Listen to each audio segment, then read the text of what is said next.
నమస్కారం. తీర్థయాత్ర కార్యక్రమానికి స్వాగతం. ఆంధ్రప్రదేశ్ రాష్ట్రంలో ప్రధాన దైవీ రూపాలతో పాటు వారి సహచర గణానికి సైతం విశిష్టంగా పూజలు జరిగే ఆలయాలున్నాయి. కొన్ని ఆలయాలు ప్రత్యేకంగా అలాంటి వీరమూర్తులకే నిర్మింపబడ్డాయి కూడా. అలా ఇక్కడ నిత్య నీరాజనాలు అందుకుంటున్న దేవతామూర్తులలో వీరభద్రస్వామి ఒకరు.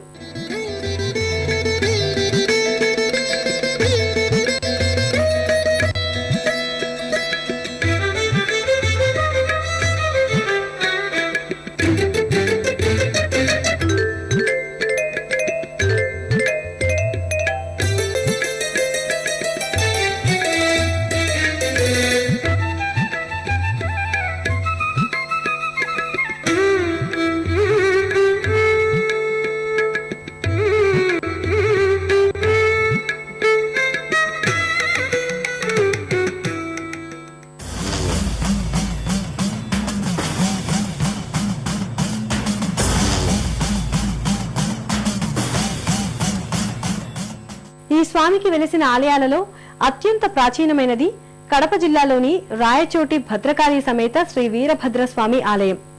ఈ రోజు ఆ స్వామివారి ఆలయాన్ని దర్శించుకుందాం. భైరవం భైరవాకారం, వీరం వీరేశ్వరం ప్రభుం, రుద్రం రుద్రగణాధీశం, వీరభద్రమహం భజే అంటూ భక్తులు నిత్య పూజలు చేసే దేవతామూర్తి శ్రీ వీరభద్రస్వామి. అపర రుద్రునిలా భక్తుల మొక్కులను అందుకునే ఈ వీరభద్రస్వామికి దేశంలో అసంఖ్యాకంగా ఆలయాలున్నాయి. ఆ స్వామికున్న ఆలయాలన్నింటి మూలస్థానంలా కీర్తి పొందిన క్షేత్రం కడప జిల్లాలోని రాయచోటిలో వెలసి ఉన్నది.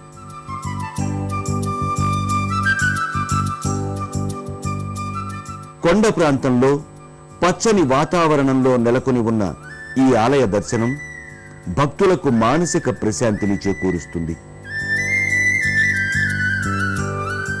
అనేక ప్రాచీనాలయాలకు ఆలవాలమైన కడప జిల్లాలో రాయచోటి వీరభద్రాలయం పేరు మోసింది.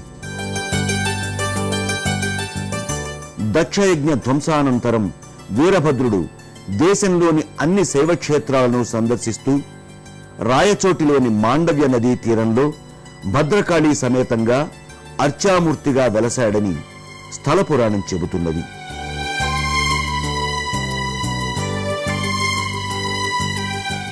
ఈ వీరభద్రుని కొలవడానికి వచ్చిన అనేక మంది రాజులు ఈయనకు తమ వీరఖడ్గాలను సమర్పించేవారని, అందుచేత వీరభద్రస్వామికి రాచరాయుడు అనే పేరు వచ్చిందట. ఆ రాచరాయని పేరిట ఈ మాండవ్య నదీ తీర ప్రాంతానికి రాచవీడు అని పేరు వచ్చిందని, ఆ రాచవీడు అనే పేరే కాలక్రమంలో రాయచోటిగా మారిందని స్థల పురాణం వివరిస్తున్నది.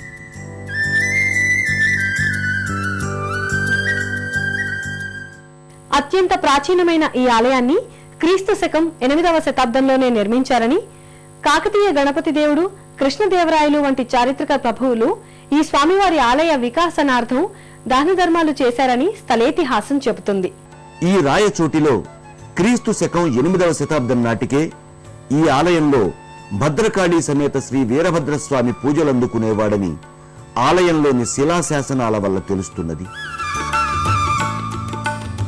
ప్రతి సంవత్సరం సౌరమానం ప్రకారం మీనమాసపు మీన లగ్న కాలంలో అంటే మార్చి 26 నుండి 5 రోజుల పాటు సూర్యోదయ సమయాన కిరణాలు స్వామివారి పాదాలపై పడతాయి.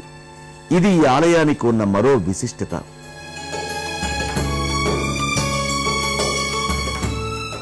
శ్రీ వీరభద్రస్వామి వారి ఆలయానికి వచ్చే భక్తులకు ప్రప్రథమంగా దర్శనమిచ్చేది విశాలమైన ఆలయ ప్రాంగణం.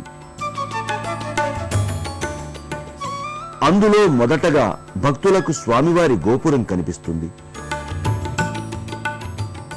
గోధూళి వర్ణంలో భాసించే ఈ 3 అంతస్తుల గోపురంపై అనేక శిల్పాలు దర్శనమిస్తాయి.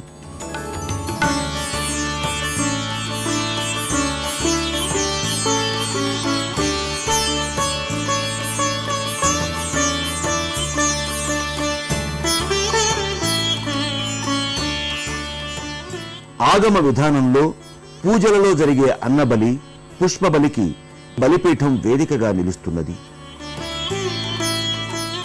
బలిపీఠం తదుపరి దర్శనమిచ్చే ధ్వజస్తంభం ఐహిక ఆముష్మికాల వారధిగా దర్శనమిస్తుంది.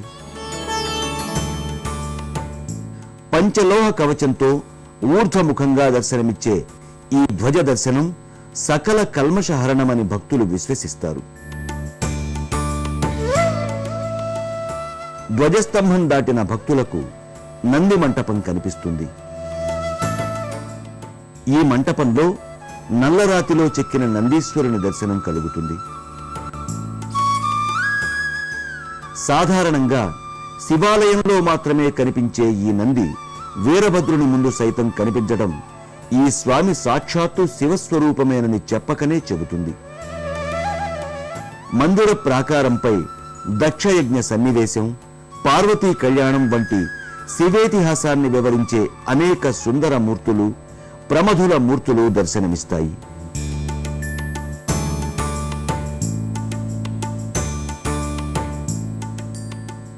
మందిర ప్రాకారంలోకి అడుగుపెట్టిన భక్తులకు ఒక్కసారిగా ప్రాచీన కాలంలోకి అడుగుపెట్టిన అనుభూతి కలుగుతుంది.